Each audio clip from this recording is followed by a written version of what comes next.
আমাকে শহীদ করে সেই মিছিলে শামিল করে নিও। যে মিছিলের নেতা আমির হামজা, খোবায়েবে খাব্বাব আল্লাহর ছিল যারা অতি প্রিয়, শামিল করে নিও। বলেন আমিন। আজকে আমরা ইনশাআল্লাহ সূরা নাহাল, কোন সূরা? সূরা নামাল থেকে কথা বলবো। নাহাল না, নামাল। নামাল মানে হলো অ্যান্ট। নামাল মানে কি?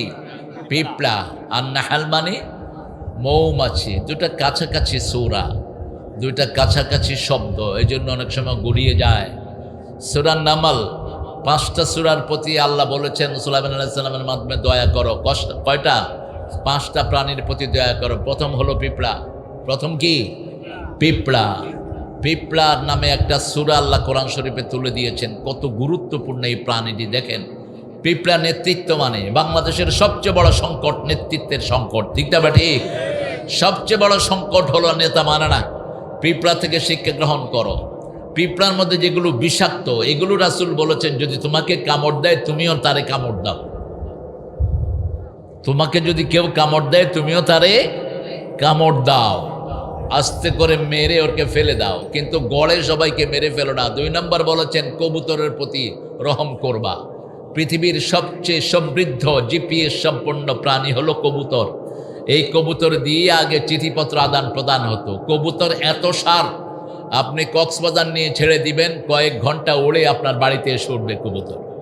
কবুতর দিয়ে রেসিং হয়, এখনো পৃথিবীতে রেসিং হয় কবুতর দিয়ে। এই রেসিং কবুতর এক একটার দাম 1 মিলিয়ন পাউন্ড পর্যন্ত উঠে, এত দামি হয় কবুতরগুলো।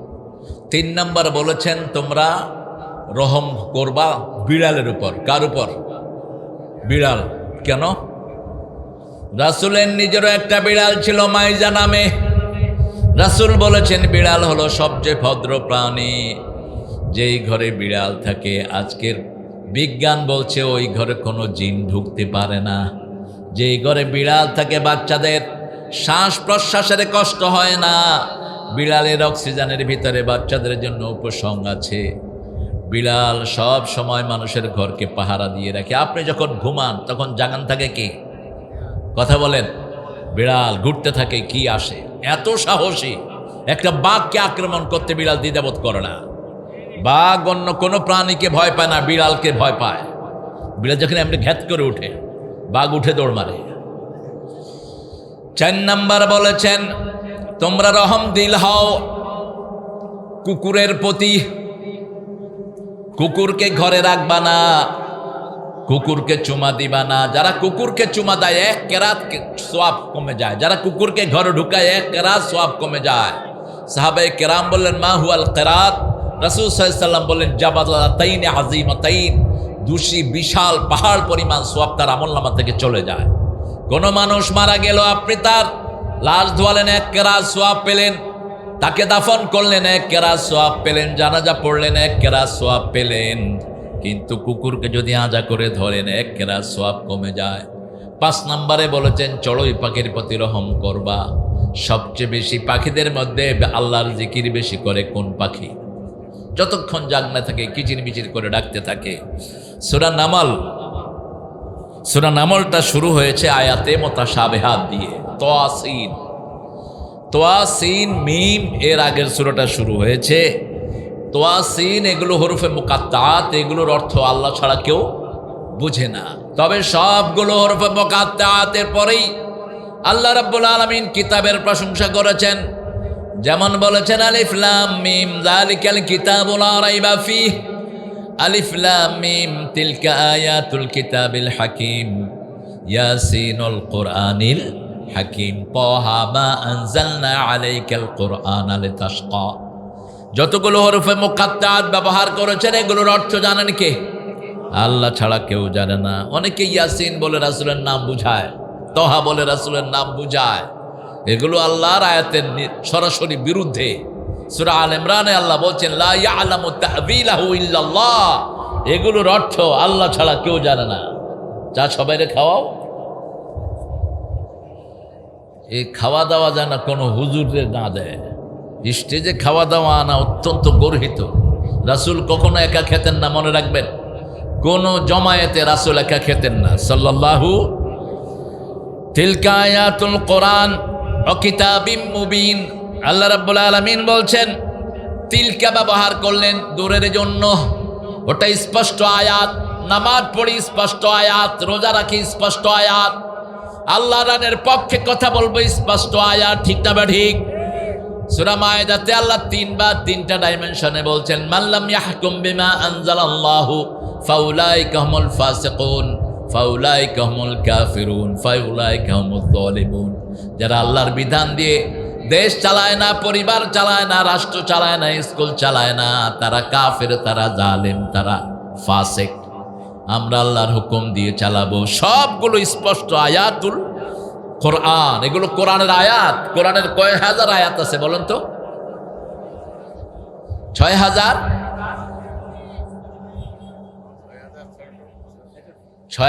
৬,৬৬৬। এটা হলো যে সমস্ত আয়াতগুলো বারবার এসেছে এটা নিয়ে।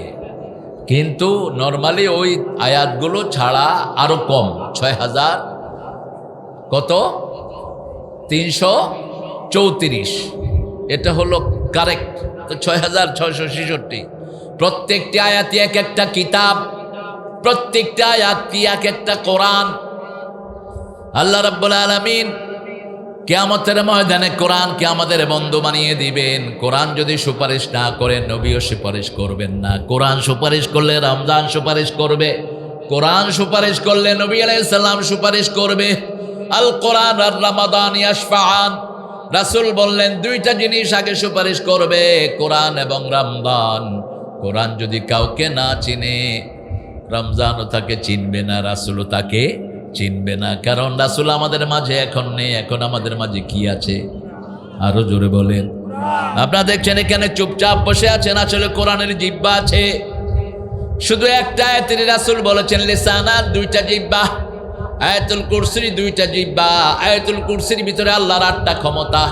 এই ক্ষমতাগুলো রক্ষা করে যারা আয়াতুল কুরসি পড়বে 5 ওয়াক্ত নামাজের পরে, মৃত্যুর পরেই সে জান্নাতি হয়ে যাবে।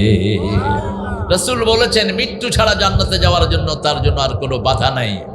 আবার আয়াতুল কুরসির এই আয়াতগুলো, এই অক্ষরগুলো আমরা বুঝিও না অনেকে।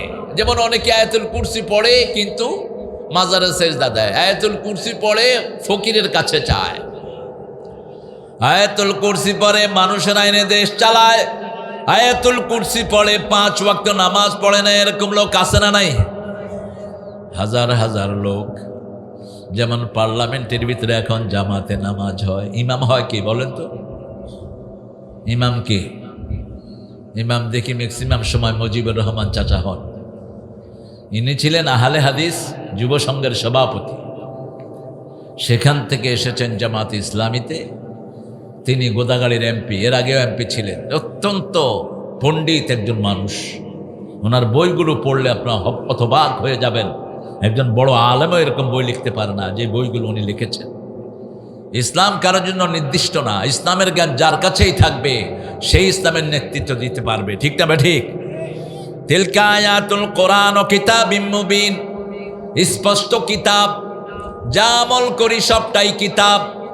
আল্লাহ রাব্বুল আলামিন বলছেন, আম্মা মান উতিয়া কিতাবাহু বিয়ামিনিহি ফাসাউফা ইউহাসাবু হিসাবান ইয়াসীরা ওয়া ইয়ানকালিবু ইলা আহলিহি মাসরুরা। যার আমলনামা আল্লাহর ডান হাতে দান করবেন, বিনা হিসাবে তাকে মাফ করে দিবেন কে? রাসূল সাজদায় গিয়ে দোয়া করতেন, পড়েন আল্লাহুম্মা হাসিবনি হিসাবান ইয়াসীরা। মা আয়েশা বলতেন আপনি কেন কেঁদে কেঁদে এই দোয়াটা পড়েন? রাসূল সাল্লাল্লাহু আলাইহি ওয়াসাল্লাম বলছেন, যদি আল্লাহ কারো হিসাব নেয়, হিসাব দেওয়ার ক্ষমতা কারো? বলেছে আপনারও না, বলে আমারও না। ওয়ালাকিন্নাল্লাহ ইয়াতাগাম্মাদিনাল্লাহু বিরাহমাতিহি। আল্লাহ আমাকে আশ্বাস দিয়েছেন তার রহমতে তিনি আমাকে বেষ্টন করে রাখবেন, কিন্তু আমি দোয়াটা পড়ি যাতে আমার উম্মতেরা পড়তে পারে। বড় সুন্দর করে কাজী নজরুল এটার ব্যাখ্যা দিয়েছেন। রোজ হাসরে আল্লাহ আমার করুণা বিচার, আল্লাহ করুণা বিচার, বিচার চাহে না তব দয়া চাহে গুনাহগার, আল্লাহ করুণা বিচার। ডান হাতে আমলনামা কাদেরকে দিবেন? যারা 5 ওয়াক্ত নামাজি। সূরা ওয়াকিয়াতে আল্লাহ তাদের বর্ণনা দিচ্ছেন, আসহাবুল ইয়ামিন মা আসহাবুল ইয়ামিন ফি সিদরিম মখদুদ ওয়া তালহিম মাদুদ ওয়া যিল্লিম মামদুদ আমাইম মাসকুব। এই আয়াতগুলোতে হিন্দু মাইথোলজির বিরুদ্ধে আল্লাহ কথা বলেছেন। হিন্দু মাইথোলজিতে ভরা পেটে জল, খালি পেটে কথা কন না কেন ফল, এটা মিথ্যা কথা। কোরআন বলছে খালি পেটে ফল, খাওয়ার আধা ঘন্টা পরে জল। আল্লাহ রাব্বুল আলামিন বলছেন জান্নাতীদের প্রথম খাবার হলো বড়ই। আজকের মেডিকেল সায়েন্স বলছে বড়ের ভিতরে রোগ প্রতিরোধ ক্ষমতা সবচেয়ে বেশি। জান্নাতের প্রথম শরবত হলো আদার শরবত। কিসের শরবত? শারাবুন মিন জানজাবিল। আজকের মেডিকেল সায়েন্স বলছে সব রোগের প্রতিষেধক হলো আদা। আদা সব রোগের দাদা। জান্নাতে আল্লাহ আদা শরবত খাওয়াবেন, বড়ই খাওয়াবেন, এরপরে খাওয়াবেন কান্দি কান্দি কলা, তারপরে ছায়ায় বসাবেন, তারপরে পানি খাওয়াবেন, তারপরে আবার ফল খাওয়াবেন। ফলের পরে আল্লাহ রাব্বুল আলামিন বিছনা দিবেন। এরপরে আজওয়াজুম মুতাহহারা, পবিত্র স্ত্রী দান করবেন। জান্নাতের এত নাজ ও নেয়ামত, এগুলো রেগুলার পড়বেন, তাহলে দুনিয়ার পচা জিনিসের দিকে আর চোখ যাবে না। জান্নাতের সুখ শান্তি যদি একবার আপনার ভিতরে ঢুকে যায়, 1000 কোটি টাকার প্রতি আপনার কোনো লোভ হবে না। ছাইপাশ দেখে এখন পাগল হয়, 2 টাকার চাঁদাবাজির জন্য পাগল হয়ে যায়, আছে না নাই?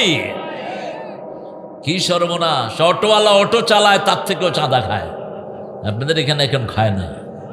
চাঁদাবাজি আছে নাকি এখন আপনাদের? তাই তোমার করেন কি? আপনার ইজ্জতুল্লাহ সাহেবকে ধরেন,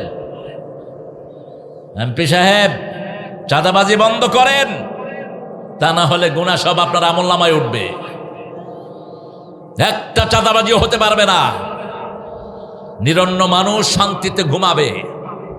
যেই প্রশাসন চাঁদাবাজি বন্ধ করতে পারে না, তুলায় ওই প্রশাসন আমাদের দরকার নাই, তালাতে।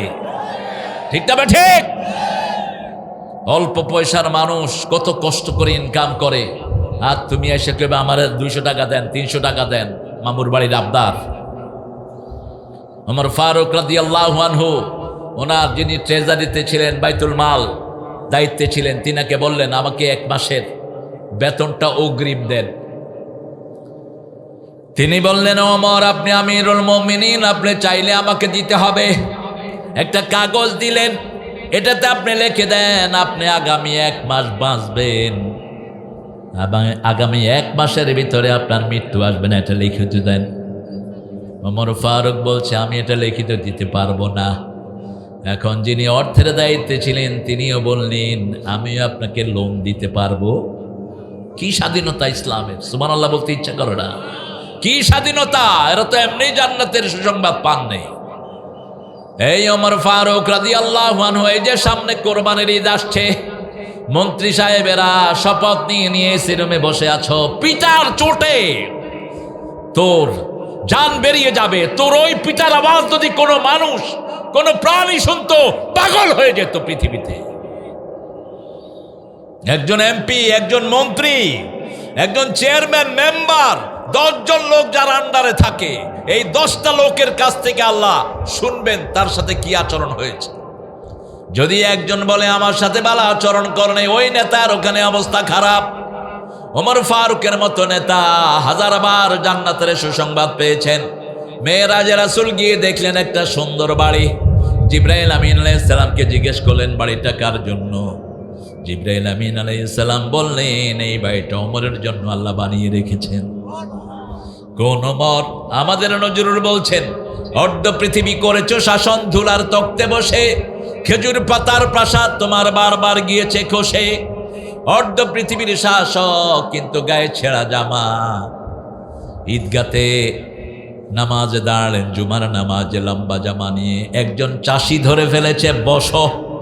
লা তাখত বিয়া ওমর কাকে বলে গণতন্ত্র? আমাদের দেশে গণতন্ত্র নাই, সারা পৃথিবীর কোথাও গণতন্ত্র নাই। গণতন্ত্র পেটতন্ত্র, পিসাতন্ত্র, এগুলো হলো স্বৈরতন্ত্র। আপনারা চিন্তা করেন, এইবার ভোট সবচেয়ে বেশি পেয়েছে কোন দল? কথা কন না কেন? কি হয়েছে ভোটে? কি হয়েছে? ইঞ্জিনিয়ারিং হয়েছে। কি হয়েছে?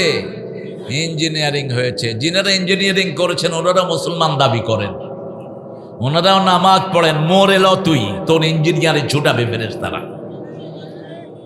ওমর ফারুক মারা যাওয়ার 3 মাস পরে একজন সাহাবী স্বপ্ন দেখছেন, তিনি ব্যস্ত। জিজ্ঞেস করলেন, মা বিকা ইয়া ওমর, আপনি এত ব্যস্ত কেন? Why you are so busy man? What happened to you? কি হয়েছে আপনার, এত ব্যস্ত কেন আপনি? বলছে, শোনো ভাই, আমি আমার রাষ্ট্রের ক্ষমতা এখনো বুঝিয়ে দিতে পারি নাই। কোন ওমর? আবু লুলু ইহুদির বাচ্চা যখন তার পেটে ছুরি মারলো, চিকিৎসা করার পয়সা নাই। কোন ওমর? একটা জামা মাত্র বহু জায়গায় ছিঁড়ে গেছে।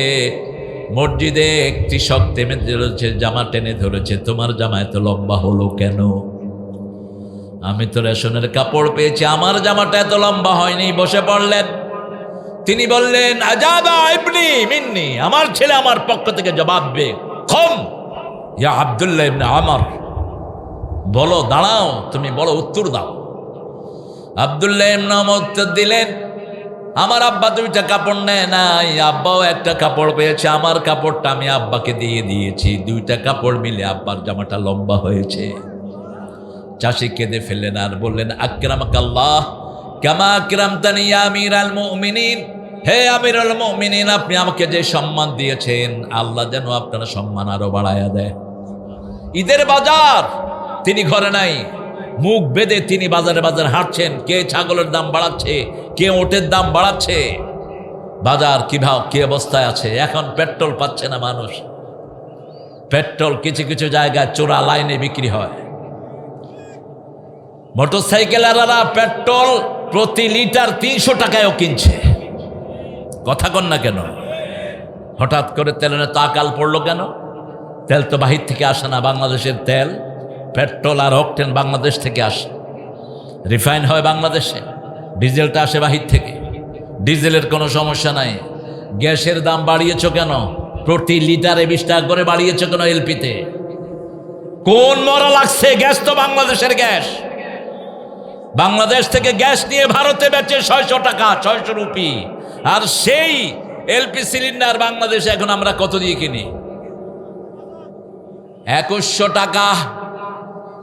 একটা ছোট্ট আর ব্ল্যাকে আরো বেশি, বসুন্ধরাটা 2300। কি শয়তানি চলছে! এ সমস্ত সিন্ডিকেট ভেঙে দাও। বসুন্ধরা সহ যে সমস্ত ডাকাতগুলো সিন্ডিকেট করে মানুষকে ভোগান্তি দিচ্ছে, সব ভেঙে তছনছ করে দাও। তা না হলে তোমরা কঠিন আযাবের জন্য অপেক্ষা করো। যেমনি হাসিনা ভেঙেছে, তোমরাও ভাগবা, হচ্ছে নিকৃষ্ট অবস্থায় ভাগতে হবে। জনগণকে শান্তি দিয়ে কোনোদিন কোনো সরকার টিকতে পারে নাই, ঠিক না ঠিক? জনগণ যতদিন শান্তিতে থাকবে ততদিন রহমত নাজিল করবেন কে?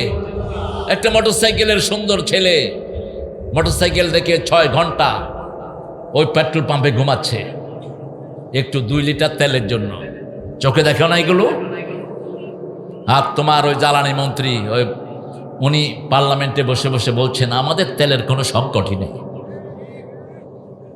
তুই ওখানে বসে কথা বলস কেন? তুই কোনো পেট্রোল পাম্পে এসে দাঁড়িয়ে থাক 6 ঘন্টা, তুই টের পাবি কতটা কষ্ট হয়। ঢাকা থেকে আজকে রওনা হয়েছি, আমি ফ্লাইটে আসি না, কম হয়। এখন তো ফ্লাইটের চেয়ে আপনাদের এই রোডটা তো অনেক চালু হয়ে গেছে, আপনাদের এই কালনা দিয়ে চলে আসা যায় খুব তাড়াতাড়ি। তো গাড়ি নিয়ে ছুটলাম, তেল নাই নাই নয় নয়। হঠাৎ করে ভাঙা পার হওয়ার পরে দেখি পেট্রোল পাম্পেরটাতে রশিটা নামায়া পেট্রোল পাম্পের ভিতরে দুইজন পুলিশ ঘুমাচ্ছে। আমার ড্রাইভার কয়, স্যার বোধহয় এখানে মামলত আছে। মানে ওরা ভাব করছে যে হেজারও তেল নেই। গেলাম, ঢুকলাম, গ্লাসটা নামালাম, ওই তেল আছে? কয় স্যার অক্টেন আছে। ঢুকা, কয় 1000-এর বেশি দেওয়া হবে না। ড্রাইভারে বোধহয় আমার নাম বেছে ফেলছে, এবার 3000। এবার কয় স্যার বইরা নেন। ড্রাইভারে উঠে এমনি করে ঝাঁকি দিয়া যদ্দূর পারছে পড়ছে। এখন ড্রাইভারে কয়, স্যার যদি 2টা ড্রাম থাকতো তাহলে 6000 টাকার কাম করে ফেলাইত। দেখছেন অবস্থা? এর মধ্যে অনেক ড্রাম ধরা পড়েছে, হাজার হাজার লিটার তারা আটক রেখেছে। ঠিক না ঠিক? এদেরকে ছেড়ে দিয়েছ কেন? এদেরকে প্রকাশ্য দিবলকে এনে গুলি করে মেরে ফেলো। এ সমস্ত ডাকাতদের জন্য অসংখ্য ভাই বোনের কষ্ট হচ্ছে। ঠিক না ঠিক? একটা ছেলে মোটরসাইকেল চালিয়ে পরিবার চালায়, এরকম ছেলে আছে না নাই? প্রথম মোটরসাইকেল যানবাহন হিসেবে ব্যবহৃত হয় এই সাতক্ষীরাতে। এখন সারা দুনিয়া, সারা দেশে ছড়িয়ে পড়েছে। এখন এই যে ছেলে পরিবার নির্বাহ করে মোটরসাইকেলের উপর, সে কি করবে? তেল 2 লিটার আনতেই তো সারাদিন শেষ। জনগণকে শান্তি দাও, তোমাকে শান্তি দিবেন কে? ওমর ফারুক মুখ বেঁধে গিয়ে নিজের ছেলের সামনে হাজির। এই বাবা, তোমার ওটটা কত? দাম চাইলো ছেলে, বলছে ওটটা কিছু কমানো যায় কিনা, কত দিয়ে কিনেছো? ছেলে বলছে, ছেলে তো আর বাপকে চিনছে না, বলছে কিনা দাম আপনাকে বলবো কেন? রাসূল বলছেন 3 ব্যক্তিকে আল্লাহ পরিশুদ্ধ করবেন না, কথা বলবেন না, উল্টিয়ে নিয়ে জাহান্নামে ফেলবেন। বুখারী মুসলিমের বর্ণনা। প্রথম ব্যক্তি মিথ্যা ব্যবসা, মিথ্যা কসম করে ব্যবসা করে, আছে না নাই? আল্লাহর কসম 80 টাকা দিয়ে গেছে, হুজুর আপনি আমার হুজুর, আপনার কাছে আমি মিথ্যা কথা বলবো? এই টুপি 80 টাকা দিয়ে গেছে। হুজুর তো 2টা টুপি কিনলেন। পাশের দোকানে গিয়ে টুপি মাথায় দিয়ে খাড়াইছে, করে যে হুজুর টুপি কিনছেন নাকি? কয় হ, ওই দোকান থেকে কিনছে আমার মুসল্লি। কত? কয় 2টা। বলছে কিনা দাম একদম 80 টাকা করে, 160 টাকা। কয় আমি 50 টাকা বেচলো, 20 টাকা লাভ হইব। এরকম আল্লাহর ওলি আছে না নাই? এর সাথে আল্লাহ কথা বলবেন না, উল্টিয়ে নিয়ে কোথায় ফেলাবেন? জাহান্নামে। 2 নাম্বার, টাকনুর নিচে কাপড় ঝুলিয়ে পড়ে, এরকম আল্লাহর ওলি আছে না নাই? হাজার হাজার, কোনো কিছুই মনে করে না। টাকনুর নিচে যেটা থাকে ওটা জাহান্নামের আগুনে জ্বলে। কেন? রাসূল সাল্লাল্লাহু আলাইহি সাল্লাম যেগুলোর ব্যাপারে ভয়ানক শব্দ ব্যবহার করেছেন, এগুলো দুনিয়ারও ক্ষতি, আখিরাতেরও ক্ষতি। আপনার গোলালে যদি ঢাকা থাকে, চেষ্টয়ের হরমোনগুলো ঢাকা থাকে, আপনার প্রজনন ক্ষমতা কমে যাবে। বাংলাদেশের লোকদের এটাও উদলা থাকে, এর জন্য প্রজনন ক্ষমতা আমাদের দেশে বেশি না কম? গরিবদের বাচ্চা বেশি না কম হয়? কথা কন না কেন? গরিবরা তো সারাদিন এটা উদিলে রাখে। ওই যে কাঁচা মারে না, কি কয় এটা? ওই যে এমনি লুঙ্গিরে নিয়ে পিছু, কি কয় এটারে? কি কয়? কাঁচা না পাকা? মাল কাঁচা। ও মাল কাঁচা মানে মাল সম্পত্তি সহ কাঁচা মারতেছে। এখন এই মাল কাঁচা মারলে তো এটা উদলেই থাকে সবসময়। মাল কাঁচা মারবেন না প্রিয় ভাইয়েরা, আপনার ফরজ তরক হয়ে যায়। ফরজ তরক হয়ে শয়তান আপনার কাছে যায় না, ফেরেশতা তো দূরের কথা। যখনই আপনি এটা উদলা করবেন, ফেরেশতা বিদায়। উলঙ্গ মানুষের কাছে ফেরেশতা থাকে না। এজন্য ইব্রাহিম আলাইহিস সালামকে আগুনে ফেলানোর জন্য শয়তান পরামর্শ দিলে, ইব্রাহিমকে উলঙ্গ করো। যখন তার পোশাক খোলা হচ্ছে, তিনি কাঁদা শুরু করলেন।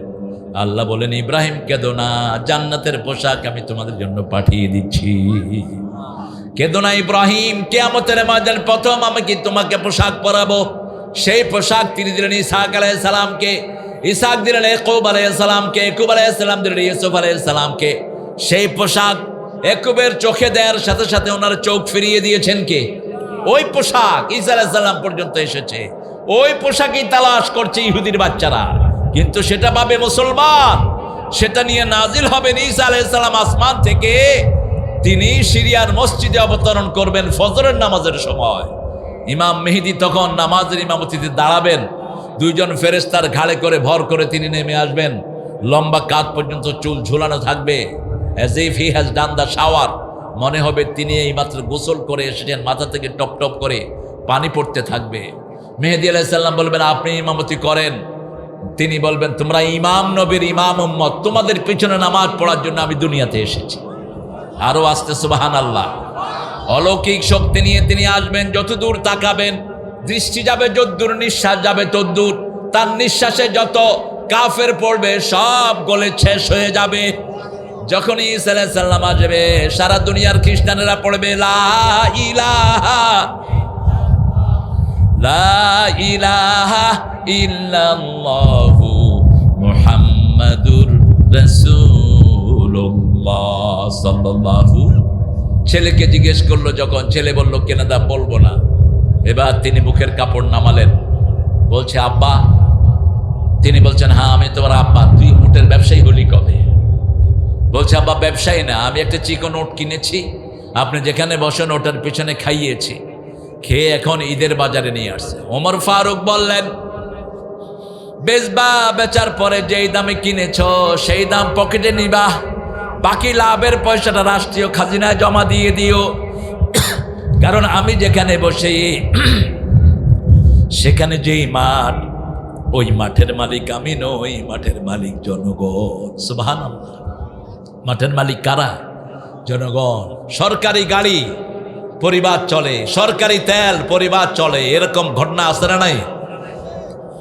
আল্লাহ রাব্বুল আলামিন সেজন্য বলছেন আমি আমার কিতাবের ভিতরে সব ভরে দিয়েছি।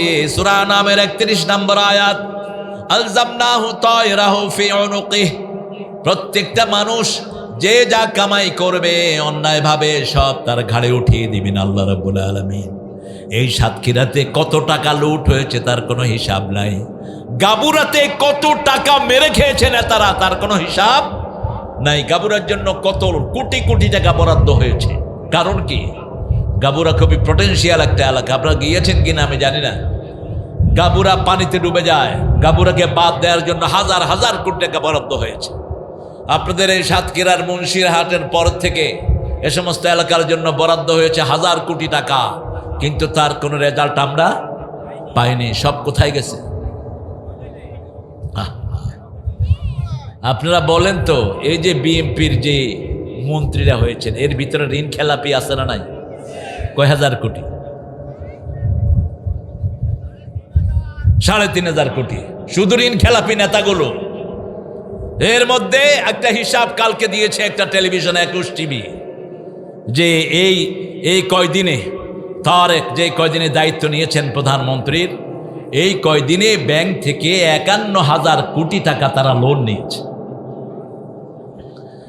আর ইউনূস মিয়াজ থেকে শুরু করে এই পর্যন্ত ১,০০,০০০ কোটি টাকার উপরে লোন নেওয়া হয়েছে, লুপাট হয়েছে।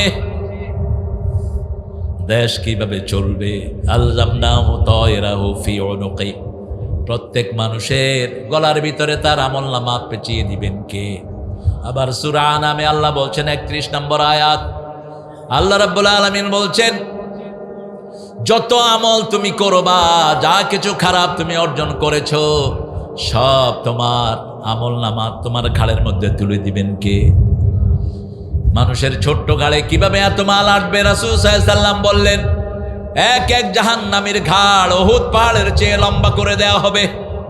অনেক সাহাবী এক জায়গায় বসা।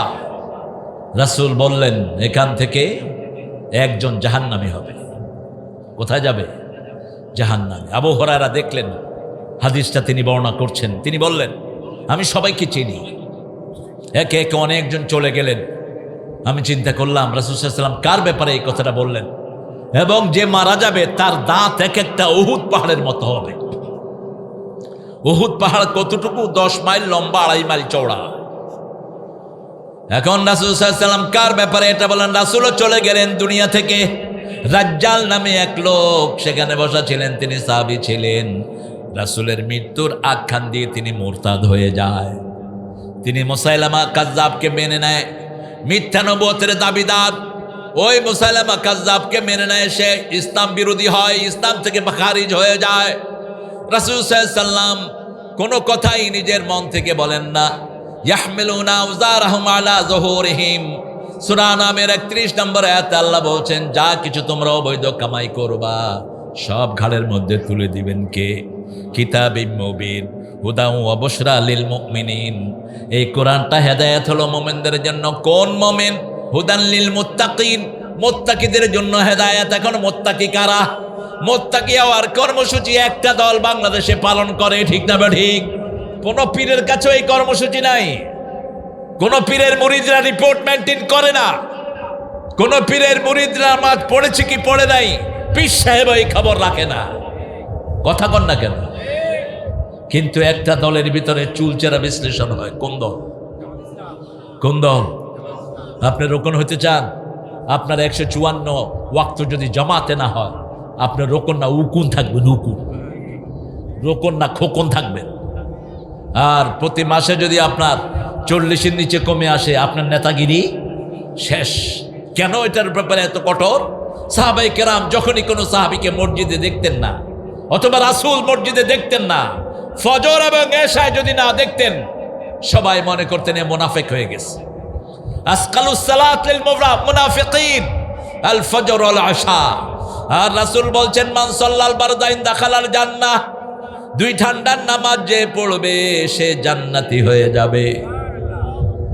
আবার বললেন মান সাল্লা সুবহা ওয়া হুয়া ফি জিম্মাতিল্লাহ, যে সকালের ফজর পড়লো আল্লাহ তার দায়িত্ব নিয়ে নিলে। লাইয়ুল জান্নাত মান সাল্লা সুবহ, যে ফজরের জামাত পড়বে, ফজরের নামাজ পড়বে, আগুন তাকে স্পর্শ করবে না। কেন ফজরের এত গুরুত্ব? সূরা বনী ইসরাঈলের 82 নম্বর আয়াতে আল্লাহ রাব্বুল আলামিন বলছেন আকিমিস সালাতা লিদুলুকিশ শামসি ইলা গাসাকিল লাইলি ওয়া কুরআনাল ফাজর ইন্না কুরআনাল ফাজরি কানা মাশহুদা। ফজরের আগ থেকে নিয়ে শুরু করে সূর্য ডুবার কিছু পর পর্যন্ত নামাজ কায়েম করো, ফজরের কোরআন পড়ো। ফজরের কোরআন দুনিয়াতে আখিরাতে তোমার জন্য সাক্ষী হয়ে যাবে।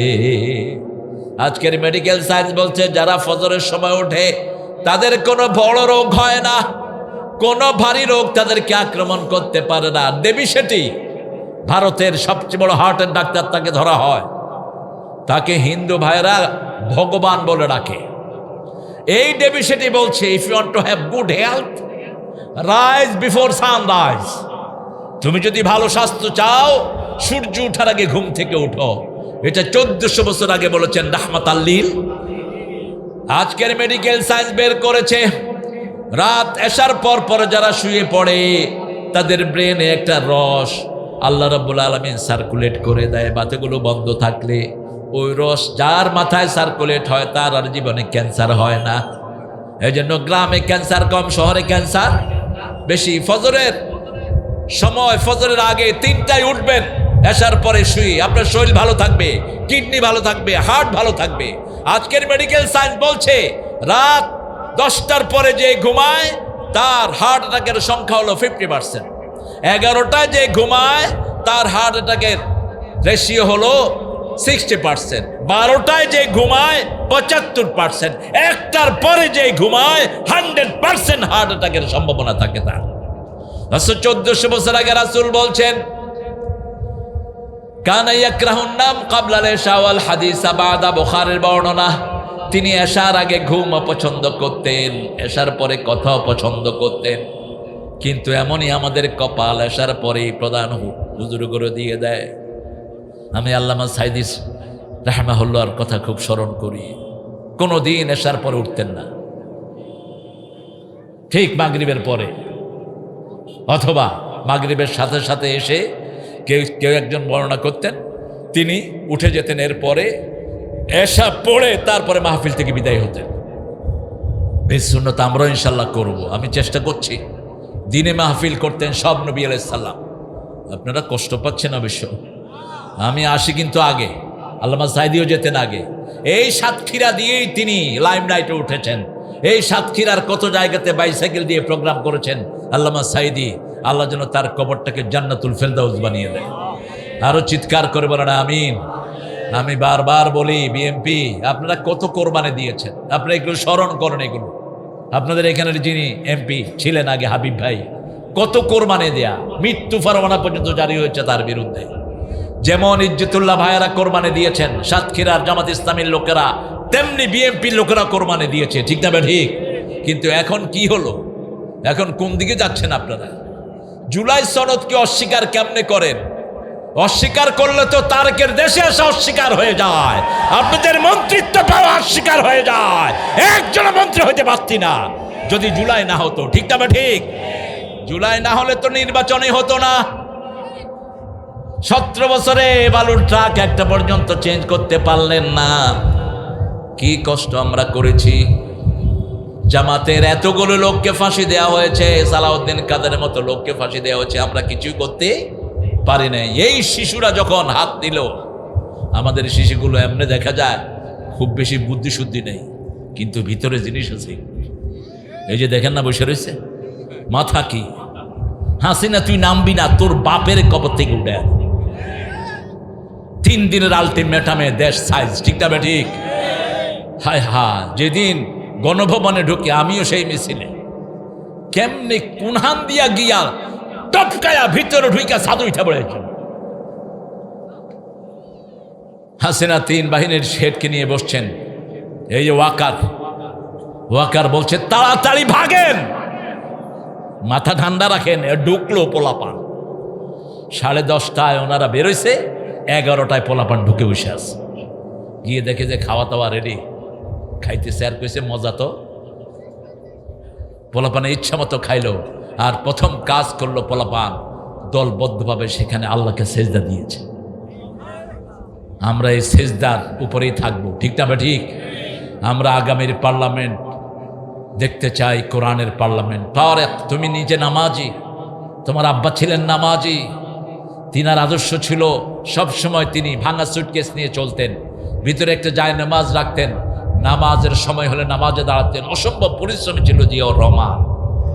তোমার মা সারা জীবন আলেমদেরকে সাথে রেখেছেন। কোন আলেম? আল্লামা সাইদি ছিল তার সবচেয়ে প্রিয় আলেম, আল্লামা কামালউদ্দিন জাফরি ছিল তার সবচেয়ে প্রিয় আলেম। এবং 2005-এ যখন 2001-এ যখন তিনি আবার থার্ড টাইম প্রধানমন্ত্রী হলেন, তারেকের শ্বশুরালয়ে তিনি দাওয়াত করলেন। সেখানে জাফরি সাহেব গেলেন, আমি তখন এটিএন বাংলার ভাইস প্রেসিডেন্ট, আমাকেও সেখানে দাওয়াত দিয়ে নেওয়া হলো, একই সাথে বসা হলো। আমি দেখেছি তিনি আলেমদেরকে কি পছন্দ করেন। একজন আলেমের দিকেও তিনি কখনো চোখ রাঙিয়ে তাকানো নাই। এখন সেই দলের তুমি প্রতিনিধিত্ব করছো, তোমার মায়ের রূহকে শান্তি দাও। যদি শান্তি দিতে চাও, জামাতের সাথে কখনো বৈরিতা যাবে না। জামাতের সাথে যারাই ঠেলাঠেলিতে গিয়েছে থাকতে পারে নাই। জামাতকে যারা নিষিদ্ধ ঘোষণা করেছে, 4 দিনের মাথায় তারা দেশ ছাড়তে হয়েছে, ঠিক না ঠিক? কারণ জামাতের আর কিছু থাকুক আর না থাকুক, এরা একজনকে ভালোবাসে, তিনি কে? এরা নেতার নেতৃত্ব মানে, এরা কাউকে ঠকায় না, এরা কারো সম্পদ আত্মসাৎ করে না। আপনাদের এই সাতক্ষীরাতে শামসুর রহমান ছিলেন এমপি, বাইসাইকেল চালিয়ে চালিয়ে তিনি জনগণের খবর নিতেন। আপনাদের এই যশোরে মুফতি আবু সাইদ ছিলেন এমপি, 1 টুকরা জমিও তার কোথাও নাই। কি সোনার মানুষ। আল্লাহ আমাদেরকে এমন নেতা দাও যারা নিজেরা না খেয়ে আমাদেরকে খাওয়াবে। আল্লাহ তৌফিক দান করুন। এখন রবিউল বাশার হয়েছে, আব্দুল খালেক হয়েছে, এদেরকে দেখলে মনে হয় সাক্ষাৎ সুন্নত, জীবন্ত সুন্নত হেঁটে যাচ্ছে। একজন মানুষ কি নরম। আমি চিনি এদেরকে 30 বছর। আরেকজন চলে গেলেন আল্লাহর ওলি আব্দুল খালেক প্রিন্সিপাল, আল্লাহ তার কবরটাকে জান্নাতুল ফেরদাউস বানিয়ে দিক। এত বড় মাদ্রাসা করে গেলেন, 1 পয়সার কোন দুর্নাম তার নামে নাই, 1 পয়সার দুর্নাম নাই। অথচ কোন প্রতিষ্ঠান নিয়ে প্রাইমারি স্কুলের হেডমাস্টার স্কুলের টাকা মেরে খেয়েছে, এরকম রিপোর্ট আসে না নাই? আমরা আল্লাহর কিতাবকে হুদা হিসাবে গ্রহণ করব। এটা হেদায়েত হলো মুত্তাকিদের জন্য। মুত্তাকিদের প্রথম আলামত ইউমিনুনা বিল গায়ব, গায়বের প্রতি ঈমান আনবে। 2 নম্বর আলামত ইউকিমুনাস সালাত। 3 নম্বর আলামত আমিম্মা রাযাকনাহুম ইউনফিকুন। কোন দল বলেন? প্রথম কোরআন অধ্যয়ন শিখায় কোন দল? জোরে বলেন কোন দল? হাদিস অধ্যয়ন শিখায় কোন দল? ইসলামী সাহিত্য অধ্যয়ন শিখায় কোন দল? জামাতে নামাজের রিপোর্টটা খায়। এগুলো কি জামাতের কাজ না মুসলমানদের কাজ? আমরা মুসলমান হিসেবে এগুলো করব, ঠিক না? ঠিক। মৃত্যুর পরে প্রথম কোন কাজের হিসাব নেবেন আল্লাহ? জোরে বলেন। আহারে কোন কাজ? নামাজ। নামাজ নাই, কিচ্ছু নাই। নামাজ নাই, আর কোনো কিছু হবে না। সোজা নিয়ে কোথায় দেয়া হবে? জাহান্নামে দেয়া হবে। এখন বলেন, আমাদের পার্লামেন্টে যে সমস্ত নেতারা গিয়েছেন, এরা কি সবাই কি নামাজি? কথা বলেন। কিন্তু এক দলে কর্মীরাও যদি নামাজ ছেড়ে দেয় সেই কর্মী থাকতে পারে না। আল্লাহ রাব্বুল আলামিন বলছেন 4 নম্বরে আল্লাযীনা ইউমিনুনা বিমা উনজিলা ইলাইকা মা উনজিলা মিন ক্বাবলিক। হে নবী, আপনার উপরে যা নাজিল হয়েছে, আপনার আগের নবীদের উপরে যা নাজিল হয়েছে সব কিছুর উপর ঈমান আনতে হবে। আমার রাসূলের উপর নাজিল হয়েছে কোরআনের সম্পূর্ণ বিধান, ঠিক না ঠিক? আপনি যদি কোনো বিচার রাসূলের ফয়সালার বাহিরে মানেন, আপনি মুমিন না। মদিনার একজন মুনাফিক ইহুদির পানি বন্ধ করে দিয়েছে। রাসূলকে সেই ইহুদি বিচার দিল, ইয়া মুহাম্মদ, আপনার এই লোক কালেমা পড়ে আমার পানি বন্ধ করে দিয়েছে।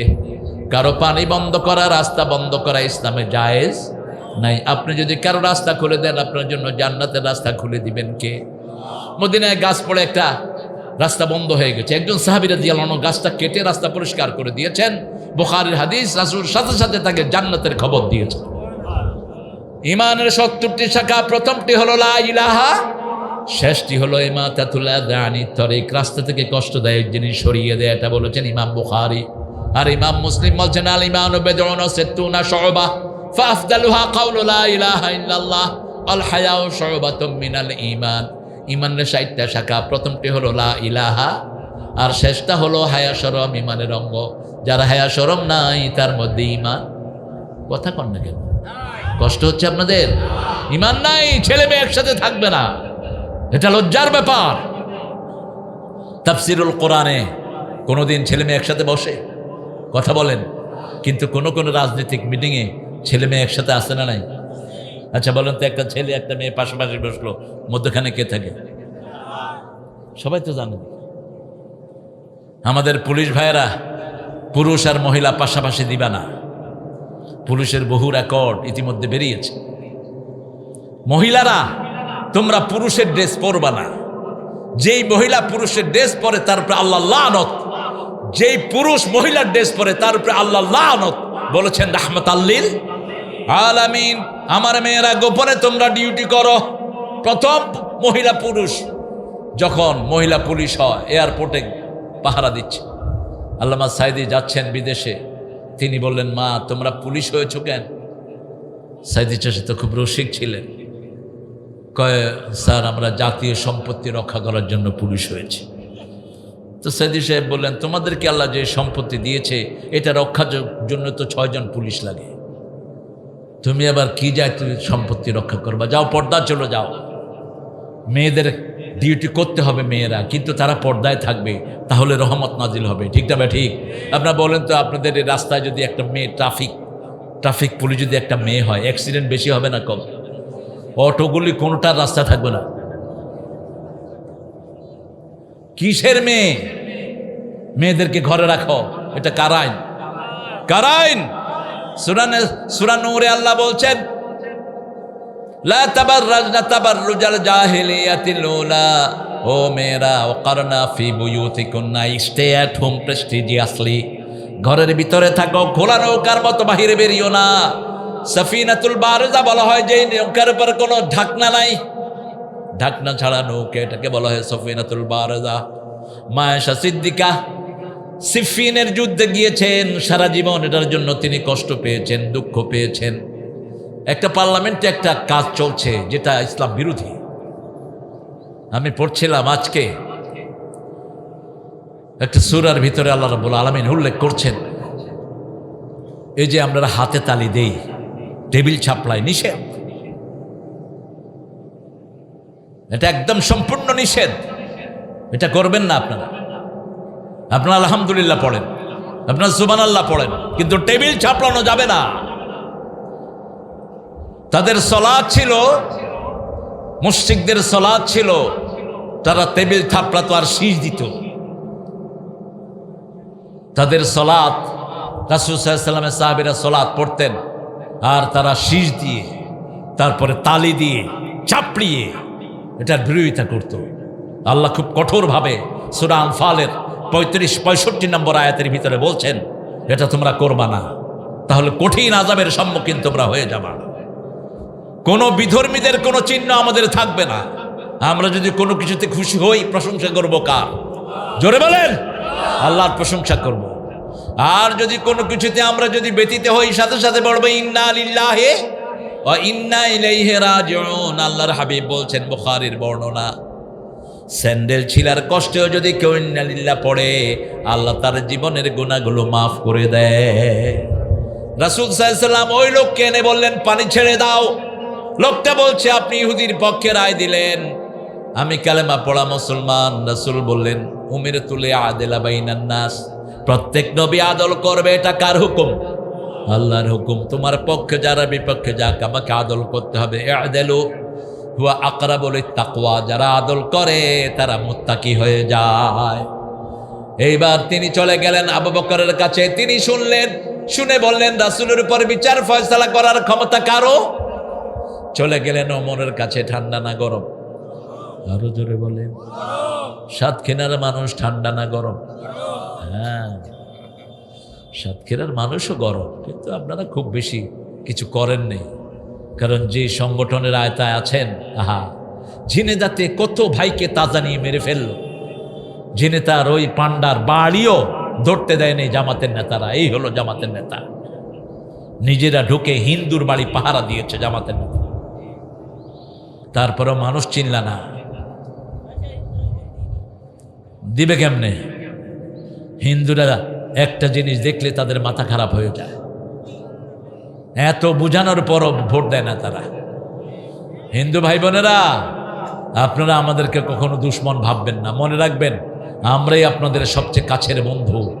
যাদেরকে বন্ধু ভাবেন এরাই আপনাদের সর্বনাশ করেছে সারা জীবন, এরাই আপনাদেরকে লুট করেছে, তছনছ করেছে, ঠিক না ঠিক? আর পাহারা দেওয়ার দায়িত্বটা করেছে কোন দল? কত বদনামী হয়েছে জামাতের, তারপরেও জামাত কেয়ার করেনি যে এরা শান্তিতে থাকুক।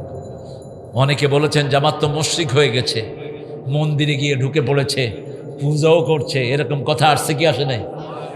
কিন্তু আমরা জানি আমরা কি করেছি, ঠিক না ঠিক? আমরা কোনো মূর্তিকে সাহায্যের জন্য যাই নাই। আমার একজন ভাই, তিনি যদি না খেয়ে থাকে, যেই দলেরই হোক, তাকে খাওয়ানো আমার জন্য ফরজ, ঠিক না ঠিক? তার গায়ে যদি কাপড় না থাকে, কাপড় দেয়া কি ফরজ? আল্লাহ বলবেন কিয়ামতের ময়দানে, মুসলিম শরীফের হাদিস, আমি ক্ষুধার্ত ছিলাম, তুমি আমাকে খাওয়াও নাই। মানুষ বলবে, কাইফা হাদা ইয়া রব, কেমন কথা বলছেন? How could you be starving, আপনি কিভাবে ক্ষুধার্ত ছিলেন? আল্লাহ বলবেন, আমার এক গোলাম ক্ষুধার্ত ছিল, তাকে যদি খাওয়াতা সেখানে আমাকে পেয়ে যেতা। রাসূল সাল্লাল্লাহু আলাইহি ওয়াসাল্লাম এই জন্য সব সময় নামাজে এক রাস্তায় আসতেন, আরেক রাস্তায় যেতেন, যেতে যেতে দুই পাশে দেখতেন কোনো ক্ষুধার্ত মানুষ আছে কিনা। আবার মনে রাখবেন, চুরির আইন আছে, চুরি করলে হাত কাটার আইন, কিন্তু কেউ যদি ক্ষুধার জ্বালায় চুরি করে, তার হাত কাটা হবে না, একটা পিঁপড়ার চিমড়ো তাকে দেওয়া জায়েজ নাই। আমাদের দেশে এখন যেহেতু শরিয়া নাই, একটা ছোট্ট মোবাইল চুরি করেছে 12 বছরের ছেলে, তাকে পিটিয়ে আত্মরা করেছে লোকেরা, ঠিক না বেটি? কোত্থেকে পেয়েছেন? ছেলেটা 2 দিন খায় নেই, একটা ফুলের চিমড়ো দিবেন না। কোন দরিদ্র লোক যদি চুরি করে, ওমর ফারুকের সময় মিশরে দুর্ভিক্ষ শুরু হলো, তিনি চিঠি লিখে জ্বালানের, এই মিশরে যিনি আছেন দায়িত্বে, কোন চোরকে ধরেই তার হাত কাটবেন না, আগে দেখবেন ক্ষুধার জ্বালায় চুরি করেছে কিনা। যদি ক্ষুধার জ্বালায় চুরি করে, তার কোনো বিচার, কথা কোন না কেন, তার কোনো বিচার নাই। ইসলাম আগে খাওয়ার নিশ্চয়তা দেয়, থাকার নিশ্চয়তা দেয়, পড়ার নিশ্চয়তা দেয়, চিকিৎসার নিশ্চয়তা দেয়, শিক্ষার নিশ্চয়তা দেয়। সারা পৃথিবী সমাজ কল্যাণমূলক রাষ্ট্রের যে আইডিয়া পেয়েছে, এটা পেয়েছে রাহমাতাল লিল। ওমর ফারুক বললেন, রাসূলের বিচারে তোমার পছন্দ হয় নাই। ভিতর থেকে তলোয়ার আনলেন, এক কোপে মাথা উড়িয়ে দিলেন। সারা মদিনায় ছড়িয়ে পড়ল, কাতালা ওমর মুসলমান, ওমর মুসলমানকে খুন করেছেন। রাসূলের কাছে বিচার গেল। রাসূল সাল্লাল্লাহু আলাইহি ওয়াসাল্লাম ঘর থেকে উঠে নামাজের দিকে রওনা হলেন, মসজিদের দিকে, আর বললেন, লা আদুন আন্না ওমর ইয়াশতারি কাতলা আখিল মুসলিম, আমি কখনোই চিন্তাই করতে পারি না আমার ওমরের হাত কোনো মুসলমানের রক্তে রঞ্জিত হবে। কথা শেষ না করতেই সূরা নিসার 65 নম্বর আয়াত আল্লাহ নাযিল করলেন, ফালা ওয়া রাব্বিকা লা ইউমিনুন হাত্তা ইউহাক্কিমুকা ফীমা শাজারা বাইনাহুম থুম্মা লা ইয়াজিদু ফি আনফুসিহিম হারাজাম মিম্মা কাদাইত ওয়া ইউসাল্লিমু তাসলিমা। কার কথা? আল্লাহ নিজে কসম কাটছেন, ফালা ওয়া রাব্বিক, তোমার রবের কসম ওরা মোমেন নয়। ওরা কি নয়? লা ইউমিনুন, ওরা ঈমানই আনে নাই। কারা ঈমান আনে নাই? হাত্তা ইউহাক্কিমুকা ফীমা শাজারা বাইনহুম। হে নবী, আপনি যা এনেছেন এই অনুযায়ী যদি কেউ বিচার না করে, সে মোমেন না, সে ঈমান আনেই নেই। শুধু মানলেই হবে না, লা ইয়াজিদু ফি আনফুসিহিম হারাজ, মনের ভিতরে কোনো কুণ্ঠা থাকতে পারবে না, দ্বিধা থাকতে পারবে না। সৌদি আরবে একটা মেয়েকে ধরে নিয়ে বাংলাদেশের 2 জন, পাকিস্তানের 3 জন ধর্ষণ করেছে, মেয়েটাকে মেরে ফেলেছে। শরিয়া অনুযায়ী 5 জনের কি হয়েছে? কথা কো, কি হয়েছে? কতল। বাংলাদেশের তখন মানবাধিকারের হেড ছিল মিজান নামে এক লোক, সারা গালে মোস। তিনি বলেন এটা বর্বরচিত আইন হয়েছে। আমি বললাম আল্লাহর আইনকে যে বর্বরচিত আইন বলবো সে কাফের। সে কি? সে কি? কাফের। হত্যার বদলে হত্যা, এই আইনটা কার?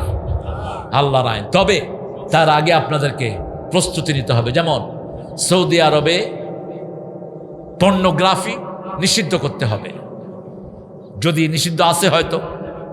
পর্নোগ্রাফি নিষিদ্ধ থাকতে হবে। আপনি জিনার রাস্তাগুলো বন্ধ করতে হবে।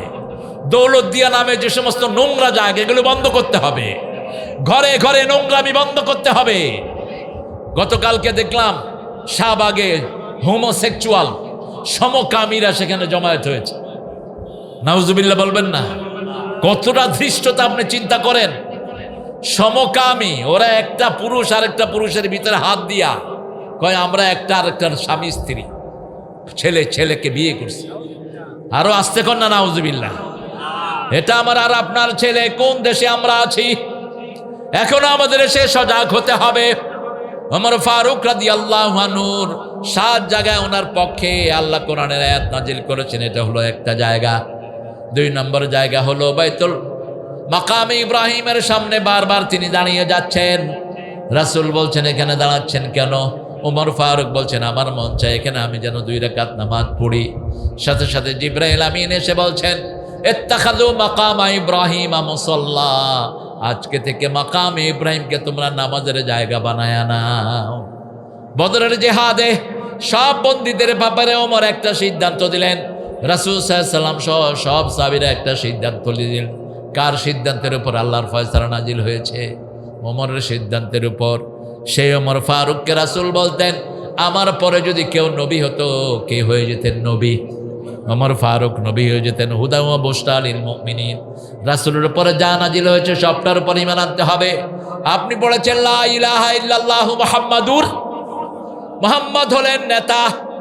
আর আইন হবে কার? আইন হবে কার?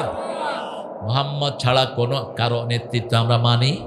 তা আপনি কাকে নেতা মানছেন? আপনার নেতা যদি মারা যায় আপনি তো মৃত। অমুকের সৈনিকেরা এক হও। আচ্ছা বলেন তো, সেনাপতি যদি মারা যায় তাহলে সৈনিকেরা কি থাকে? আমরা কার সৈনিক? জোরে বলেন, আমরা কার সৈনিক? একটা ভুল সিদ্ধান্ত আমাদেরকে শিখিয়েছে এক পীর, তাও হচ্ছে নবীর সৈনিকেরা। আমরা নাকি রসুলের সেনা, ভয় করি না, বুলেট বোমা আমরা সবাই নবীর সেনা। কোন সাহাবী তো কখনো নবীর সেনা বলেন নাই। আল্লাহ বলেছেন আলা ইন্না হিজবাল্লাহি হুমুল গালিবুন, নিশ্চয় আল্লাহর সৈনিকেরা সব সময় বিজয়ী হয়। ঠিক না বা ঠিক? আমরা কার সৈনিক? আল্লাহর সৈনিক। ফাইনালি বললেন 5 নম্বরে বললেন মুত্তাকি হওয়ার জন্য আবিল আখিরাতি হুম ইউকিনুন, আখিরাতটা চোখের সামনে রাখবেন। ইয়াকিন হলো 3 প্রকার, আইনুল ইয়াকিন, ইলমুল ইয়াকিন, হাক্কুল ইয়াকিন। এই 3 প্রকার ইয়াকিন, যেটা চোখে দেখে বিশ্বাস সেটা হলো আইনুল ইয়াকিন, যেটা ইলমি ভাবে বিশ্বাস ইলমুল ইয়াকিন, যেটা বাস্তবে পেয়েছেন, এখন এসেছেন এখানে পোস্টারিং এর পরে আপনারা এসেছেন, এটা হলো হাক্কুল ইয়াকিন। এটা আপনারা চূড়ান্তভাবে গ্রহণ করে নিয়েছেন। কিয়ামতের ময়দানে যাওয়ার আগে কিয়ামতটাকে সামনে রাখবেন, আখিরাতকে সামনে রাখবেন। যেমন দেখেছেন রাসূলের ওই সাহাবী, মহিলা সাহাবী, স্বামী বিদেশে গিয়েছেন, তিনার দ্বারা জিনা হয়ে গেছে, দুনিয়ার কেউ টের পায় নাই। রাসূলকে এসে বলছেন রাসূল আমি জিনা করে ফেলেছি, আমাকে শাস্তি দেন। রাসূল মুখ ফিরিয়ে নিলেন। মহিলা আবার গিয়ে বললেন জানাইতি ইয়া রাসূলুল্লাহ, আমি জিনা করেছি। আবার মুখ ফিরালেন, আবার বললেন আমি জিনা করেছি। রাসূল বারবার কেন মুখ ফিরালেন? এই জন্য মুখ ফিরালেন, যদি কেউ গোপনে গুনাহ করে, গোপনে যদি মাফ চায় তাকে মাফ করে দিবেন কে? আর যদি কেউ প্রকাশ্যে গুনায় ধরা পড়ে তাহলে তার বিচারটা প্রকাশ্য হতে হয়। আল্লাহ রাব্বুল আলামিনের হাবিব চেয়েছিলেন ওই মেয়েটা যেন গোপনে আল্লাহর কাছে তওবা করে নেয়, কিন্তু মহিলার ঈমান এত বেশি ছিল। রাসূল বললেন, তোমার পেটে বাচ্চা এসেছে নাকি? মহিলা সাহাবী রাদিয়াল্লাহু আনহা বললেন, হ্যাঁ এসেছে। রাসূল বললেন, তোমার গুনাহ হয়েছে কিন্তু বাচ্চার কোনো গুনাহ। আপনাদের কষ্ট হচ্ছে? মোনাজাত দিয়ে দেব?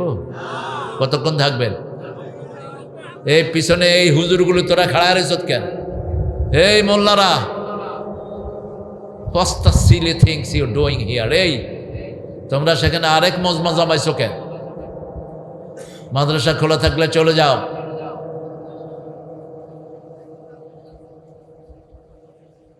হ্যাঁ, ওদের ওদের মাদ্রাসা খোলা, সবগুলো টুপিয়ালা একসাথে গিয়ে হ্যাঁ জটলা পাকেছে। মহিলা সন্তান প্রসবের পরে আসলেন, রাসূল বললেন সূরা লোকমানের 14 নম্বর আয়াত, অফিসালহু ফি আমাইন, দুধ খাবে কয় বছর? কয় বছর? 2 বছর। চলে গেলেন। কোনো পুলিশ নাই, কোনো আর্মি নাই। আমাদের দেশে এরকম আমানতদার আছে না নাই? কথা কন না কেন? মতিউর রহমান নিজামী মন্ত্রিত্বের দায়িত্ব যখন বুঝিয়ে দিচ্ছেন, 70 লক্ষ টাকা সচিবের টেবিলে নিয়ে দিলেন। সচিব বলছে, মন্ত্রী সাহেব এটা কিসের টাকা? বলছে এটা আমার মন্ত্রণালয়ে দেয়া হয়েছে, কাজে লাগে নেই, সরকারি টাকা আমি ফেরত দিলাম। সুবহানাল্লাহ, আরো আস্তে করে।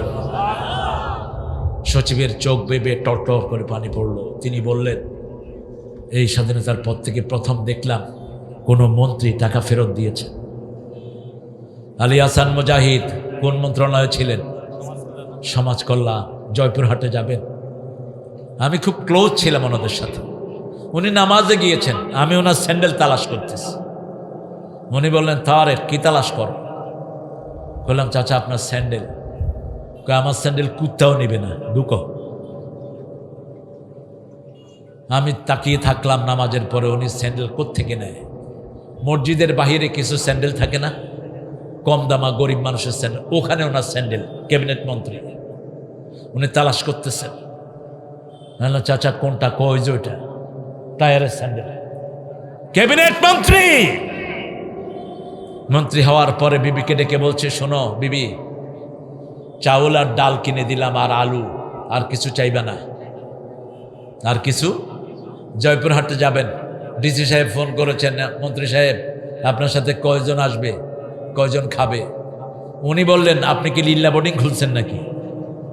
কয় না, প্রত্যেক মন্ত্রী আসার আগে আমাদেরকে ফোন করে ডিসিদেরকে, এই ডিসি সাহেব আমি 50 জন নিয়ে আসতেছি, খাওয়ার ব্যবস্থা করেন। তো আমরা কোত্থেকে ব্যবস্থা করবো? আমি এসপির দায়িত্ব দিই। এসপি বড় বড় যত পয়সালা শহরে আছে সবার থেকে টাকা কালেকশন করে। হয়তো 20 লাখ টাকা কালেকশন হলো, 5 লাখ টাকা খাওয়া নিতে গেল, আর 15 লাখ টাকা কোথায়? কোথায়? ফহড় ব্যবসা। আলী হাসান মুজাহিদ রাহিমাহুল্লাহ বললেন, ডিসি সাহেব আপনি এসপিকে নিয়ে আমার সাথে খাবেন। জামাত ইসলামীর শহর আমিরকে বলা হলো, খিচুড়ি করবেন আর আলু সস্তা, আলু দিবেন, আর কিছু না। এতিমখানায় বসে এতিমদের সাথে এই খিচুড়ি আর আলু খেলেন ক্যাবিনেট মন্ত্রী, সাথে ডিসিএসপিরাও খেলেন। এই সুযোগ সুবিধা, ঘুষের সুযোগ সুবিধা কমে যাবে, এই জন্যই সবগুলো উঠে পড়ে জামাতের বিরুদ্ধে লেগেছে, ঠিক না ঠিক? তবে আমরাও জানি সৎ মানুষ ছাড়া বাংলাদেশের শান্তি কখনো আসবে না। ওই মহিলা বাচ্চা যখন দুধ ছাড়া হলো, হাতে শুকনা খাবার দিয়ে রাসূলের কাছে আসলেন। পাহারাদার কে? কে পাহারাদার? আল্লাহ পাহারাদার। রাসূলকে এসে বলছেন, ইয়া রাসূলুল্লাহ আমি সেই মহিলা, দেখেন আমার ছেলে এখন শুকনা খাবার খায়। এই মহিলা এটাও জানতেন, বিয়ের পরে যদি কোনো মেয়ে জিনায় লিপ্ত হয় তার শাস্তি হলো সঙ্গে সার, বুক পর্যন্ত বালুর ভিতরে গানিয়ে তাকে দুনিয়া থেকে বিদায় করে দিতে হবে, ঠিক না ঠিক? তাকে বুক পর্যন্ত গাড়ানো হলো, কাপড় দিয়ে ঢেকে দেয়া হলো, চারিদিক থেকে পাথর মারা হচ্ছে, 1 ফোঁটা রক্ত ফিনকি দিয়ে ছুটে একজন সাহাবীর গায়ে পড়লো। সাহাবী একটু বাজে কথা বলে ফেললেন, রাসূল সাথে সাথে বললেন, কাকে তুমি বাজে কথা বলছো? এই মহিলাকে তুমি চিনো নাকি? এই মহিলার তওবা যদি ভাগ করে দেয়া হয় পুরা মদিনাবাসীর জন্য যথেষ্ট হয়ে যাবে। কি তওবা এই মহিলা করেছেন! সূরা তাহরিমের ৮ নম্বর আয়াতে আল্লাহ বলছেন, ইয়া আইয়ুহাল্লাযীনা আমানু তুবু ইলাল্লাহি তাওবাতান নাসুহা। প্রকৃতপক্ষে তওবা করো, তাহলে জীবনের গুনাহগুলো মাফ করে দিবেন কে? ৫ জনকে ঝুলানো হয়েছে, প্রত্যেকেই মৃত্যুর আগে তওবায়ে নাসুহা করেছেন, ঠিক না? ঠিক।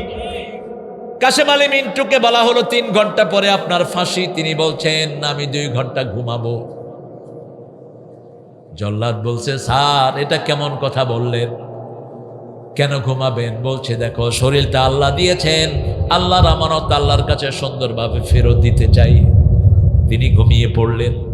২ ঘন্টা ঘুম থেকে উঠলেন, গোসল করলেন, সুন্দর করে ওযু করলেন, নতুন জামা পরতেন প্রত্যেক ওয়াক্ততে। লোকেরা বলতো নতুন জামা কেন পড়েন? সূরা আরাফের ৩১ নম্বর আয়াতে আল্লাহ বলছেন, খুযু যিনাতাকুম ইনদা কুল্লি মসজিদ কুলু ওয়াশরাবু ওয়া লা তুসরিফু ইন্নাল্লাহা লা ইউহিব্বুল মুসরিফিন। তোমরা প্রত্যেক মসজিদে যেতে তোমাদের নতুন সবচেয়ে সুন্দর পোশাক পরো। কার কথা? আল্লাহর কথা। এরপরে বলেছেন, কুলু ওয়াশরাবু ওয়া লা তুসরিফু, খাও পান করো কিন্তু সীমা লঙ্ঘন করো না। সীমা লঙ্ঘনকারীকে আল্লাহ পছন্দ করেন না। তিনি নামাজ পড়লেন ২ রাকাত, নামাজ পড়ে লম্বা হাত তুললেন। এর মধ্যে ওনাকে দেখতে গেলেন ওনার নাতি, এই যে আরমান, এখন এমপি হয়েছে, আমার জামাই এটা আরমান। তার 2টা মেয়ে, তাকওয়া আর মারিয়াম। তাকওয়ার বয়স 1.5 বছর যখন তাকে উঠিয়ে নেয়, আর মরিয়মের বয়স হলো 3 বছর। এখন সে 11 বছর, 11তে পড়েছে। এই 2 নাতি গেছে তাকে দেখতে, কাশেম আলী মিন্টু রাহিমাহুল্লাহকে দেখতে। এখন তাকওয়া তো ছোট, তখন 1 বছর। আরে এরা টানতেছে, কয় দাদা বের হও, তুমি এটার ভিতরে করো কি? হেসে হেসে বলছে, দাদা জান্নাতে আমরা একসাথে খেলবো, জান্নাতে একসাথে খেলবো। কি চোখের সামনে কি চিত্র তাদের! কাশেম আলী মিন্টু কয়েক লক্ষ যুবকের কর্মসংস্থান করেছে। ইবনে সিনার মতো একটা প্রতিষ্ঠান তিনি গঠন করেছেন, কেয়ারি গঠন করেছেন, রাবেতা আলম ইসলাম গঠন করেছেন, তারপরে ইসলামী ব্যাংক হসপিটাল গঠন করেছেন। অন্তত 10 থেকে 15 লক্ষ ছেলে এখন ওনার প্রতিষ্ঠানগুলোকে কাজ করে খাচ্ছে। আব্দুল কাদের, আজকে দেখছি আওয়ামী লীগের এক এমপি বলছেন, আব্দুল কাদের মোল্লা, কামারুজ্জামান, মতিউর রহমান নিজামী, আলী হাসান মুজাহিদ, এদের মতো ব্রেন বাংলাদেশের কোনো দলে নাই। এদের থেকে পরামর্শ নিত তখনকার মন্ত্রীরা।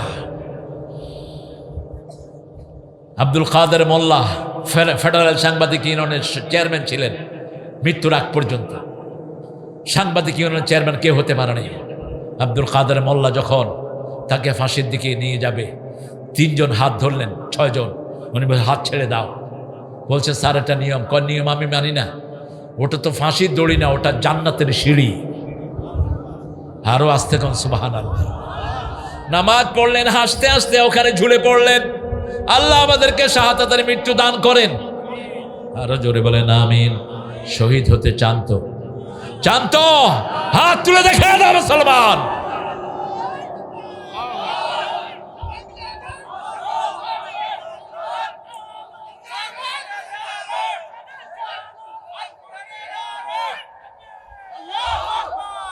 আমার প্রিয় ভাইয়েরা, জামাত আর বিএনপি এখন যদি পার্লামেন্টে কোরআন দিয়ে দেশটা চালাতো, দেশটা সুন্দর হতো না অসুন্দর? জোরে বলেন তো। আপনারা দেখেন ইজ্জতুল্লাহ ভাই হাফিজাহুল্লাহ, একটা অধ্যক্ষ, তিনি 70 লক্ষ টাকা পেয়েছেন রমজানের আগে, একটা পয়সা সহ সব বিলি করে দিয়েছে। শুধু মসজিদে না, যত জায়গায় দেয়া দরকার সব জায়গায় দিয়েছেন। এবং ট্রান্সপারেন্টটা দেখেন, তিনি যে 70 লাখ টাকা পেয়েছেন এটা জনগণ জানলো কেমনে? আমি গতকালকে একটা এলাকায় ছিলাম, সেখানে বিএনপির একজন মন্ত্রী ছিলেন, বিএনপির একজন এমপি ছিলেন। আমি বললাম, কত পাইছেন? কয়, স্যার এটা গোপন। গোপন হলে তো খাওয়ান যায়, জনগণও জানে না, আপনিও খায় ভালালেন। জামাত ইসলামের প্রত্যেক এমপি ঘোষণা করেছে কত পেয়েছে, কত বিলি করেছে, কারণ প্রত্যেক সপ্তাহে মিটিং এর মধ্যে তাকে জবাবদিহি করতে হয়, ঠিক না ঠিক? পালানোর কোনো জায়গা নাই। ডাক্তার শফিকের রিপোর্ট পর্যালোচনা করে একজন সাধারণ কর্মী, আপনার এটা কম হলো কেন, আপনার নামাজ কম কেন, আপনার এটা কম কেন? এই জন্য আপনারা দেখেছেন যখন দায়িত্ব পেয়েছেন 2-3 ঘন্টা শুধু কেঁদেছেন, এই লোকটা অজ্ঞান হয়ে গেছেন কাঁদতে কাঁদতে। এটা প্রত্যেকটি দায়িত্বশীল যখন দায়িত্ব পায় এরা অঝরে কাঁদতে থাকে। এমপির দায়িত্ব কিন্তু কেউ চেনে নেই। আমাকে লক্ষ্মীপুর থেকে প্রশ্ন করা হলো, আপনার আব্বা এমপি ছিলেন, আপনি দাঁড়ালেন না কেন? আমি বললাম, আমি তো এমন একটা দলের কর্মী যেই দলে নিজেরা যদি দাঁড়ায় ও শেষ, ওর পদও শেষ। সংগঠন সিদ্ধান্ত নিয়ে যাকে দেয় তারপর রহমত নাজিল করেন কে? আর আমি বললাম, আমি তো নিজের দায়িত্বই পালন করতে পারছি না, এত মানুষের দায়িত্ব কেমনে নেব? ওমর ফারুককে যখন খলিফার দায়িত্ব দেয়া হলো তিনি কাঁদতে কাঁদতে অজ্ঞান হয়ে গেলেন, বলেন আমি নিজের দায়িত্ব তো গ্রহণ করতে পারবো না, আমাকে কেন তোমরা এই দায়িত্ব দিচ্ছেন? সব সাহাবীরা বলেন আমরা আপনার পিছনে থাকবো। ওমর ফারুক দাঁড়িয়ে বললেন, ইন আখতা ওমর মা বিকুম, উমর যদি ভুল করে তোমরা কি করবা? একজন চাষি বললেন লোকমা দেব। ইমাম যখন মসজিদে ভুল করে আমরা কি দেই? লোকমা দেই। লোকমা দেওয়ার ক্ষমতা সবার আছে না নাই? সবাই লোকমা দেয়। আবার ভুল করলো কি করবেন? কি করবেন? আবার ভুল করলে কি করবেন? 3 বার ভুল করলো কি করবেন? আস্তে করে সরায়া আরেকজন লোক সেখানে দিবেন। ওমর ফারুক জিজ্ঞেস করলেন, আমি যদি ভুল করি কি করবেন? লোকমা দেব। এরপরে করলে কি করবেন? লোকমা দেব। এরপরে করলে কি করবেন? একজন চাষি তলোয়ার বের করে বলছে এটা দিয়ে ঠিক করুন। এবার ওমর বলছে, যেই দেশের সাধারণ জনগণ ওই দেশের দায়িত্বশীলকে ঠিক করার জন্য তৈরি আছে, ওই দেশের দায়িত্বশীল কখনো গোমরাহ হবে না। ওমর ফারুক রাদিয়াল্লাহু আনহু দায়িত্ব নিলেন আর বললেন, ফোরাতের তীরে একটা কুকুরও যদি না খেয়ে মারা যায় আমি ওমরকে জবাবদিহি করতে হবে। রাতের বেলায় হাঁটছেন, হঠাৎ করে একটা মেয়ের গানের আওয়াজ এসেছে কানে ভেসে। তিনি ওই মেয়ের ঘরে ঢুকে পড়লেন, বাড়িতে ঢুকে পড়লেন। ঢুকার সাথে সাথে মেয়ে বলছে, মান দাখালা বাইতে কাফ, যে বাড়ির আঙিনায় ঢুকেছো দাঁড়িয়ে যাও, 3টা অপরাধ করেছো। ওমর ফারুক দাঁড়িয়ে গেলেন, কি অপরাধ বলেন? প্রথম অপরাধ আতুল বুয়ুতা মিন আবওয়াবিহা, সূরা বাকারা। আল্লাহ বলছেন কারো বাড়িতে ঢুকলে সামনের দরজা দিয়ে ঢুকতে হবে, তুমি পিছনের দরজা দিয়ে ঢুকেছো, প্রথম অপরাধ। 2 নম্বর আল্লাহ বলছেন সূরা নূর, লা তাদখুলু বুয়ুতান গায়রা বুয়ুতিকুম হাত্তা তাস্তানিসু ওয়া তুসাল্লিমু আলা আহলিহা। নিজের ঘর হোক অন্যের ঘর হোক, আগে সালাম দাও, অনুমতি নাও, তারপরে ঘরে ঢুকো। তুমি অনুমতিও নাও নাই, সালামও দাও নাই। ওমর ফারুক সাথে সাথে বলছে আমি ভুল করেছি। আপনি চিন্তা করেন কোন ওমর, যে ওমরকে দেখলে রাস্তা থেকে শয়তান পর্যন্ত পালিয়ে যেত। কোন ওমর, যেই ওমর দুনিয়াতে থাকতে জান্নাতে বাড়ি বানিয়ে রেখেছেন। কোন ওমর মদিনাতে থেকে 450 মাইল দূরে সৈন্যদেরকে কমান্ড দিয়ে ঠিক করছেন, জুমা পড়াচ্ছেন মদিনায়। তিনি বলেন, ইয়া সারিয়াল জাবাল আকবাল, এই পাহাড়ে আরোহণকারীরা সামনের দিকে যাও। এখন জুমার মসজিদের লোকেরা বলছে পাহাড় কোথায় আর শূন্য কোথায়? উনি কার সাথে কথা বলছেন? জুমার পরে বললেন, আপনি কার সাথে কথা বলছেন? ওমর ফারুক বলছেন, হিমসে মুসলমানরা কাফেরদের বিরুদ্ধে জিহাদ করছে, আমি তাদেরকে কমান্ড দিয়েছি, যদি কমান্ড না দিতাম তারা হেরে যেত। সুবহানাল্লাহ নাই?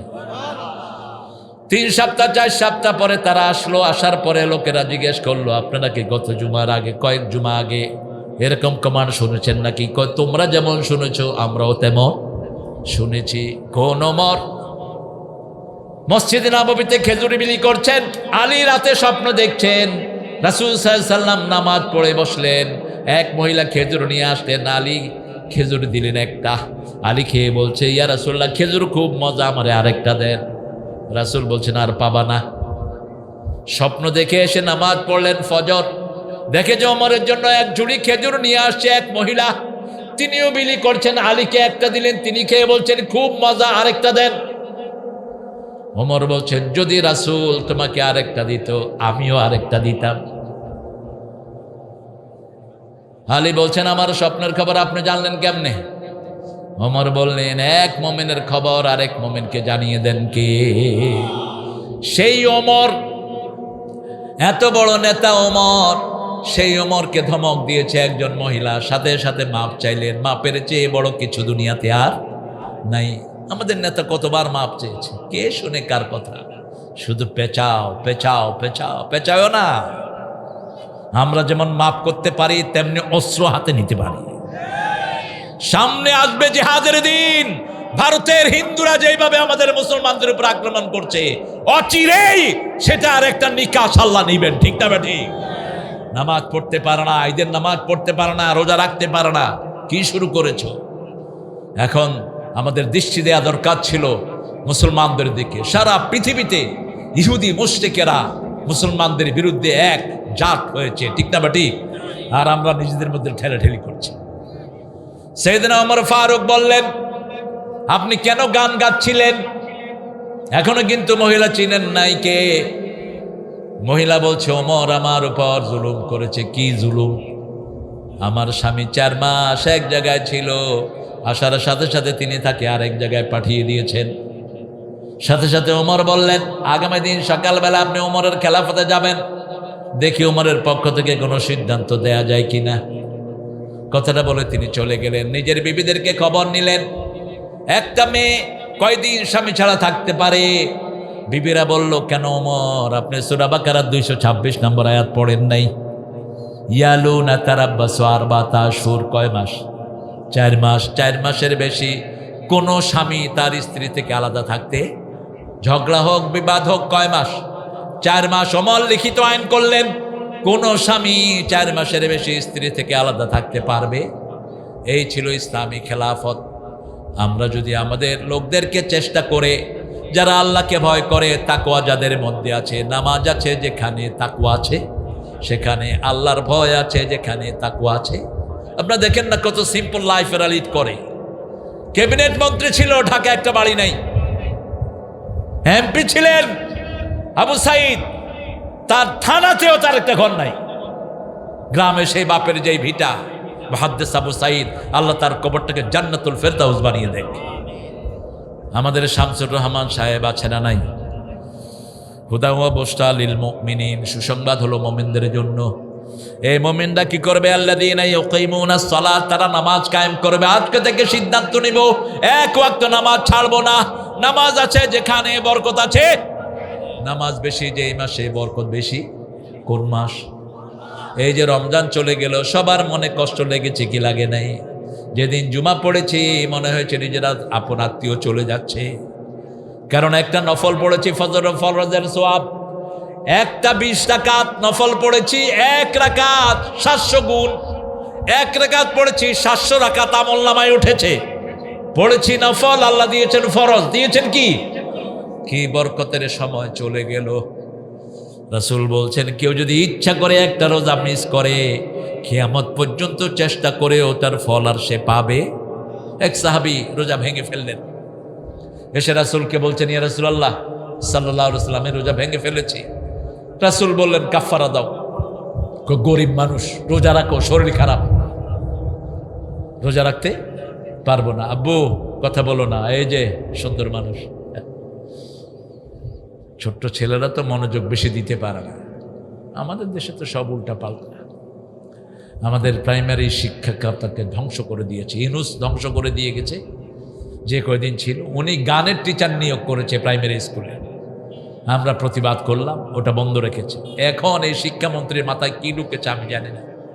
ইন্টারনেট পড়াশোনার সিদ্ধান্ত বন্ধ করো। ইন্টারনেটে কোনো পড়াশোনা গ্রামে হবে না। ঠিক না বা ঠিক? কারণ গ্রামে অধিকাংশ পিতামাতার ঘরে ইন্টারনেটের লাইন নাই। এরপরে অ্যান্ড্রয়েড সেটের দরকার আছে না নাই? কয়জনের ঘরে আছে?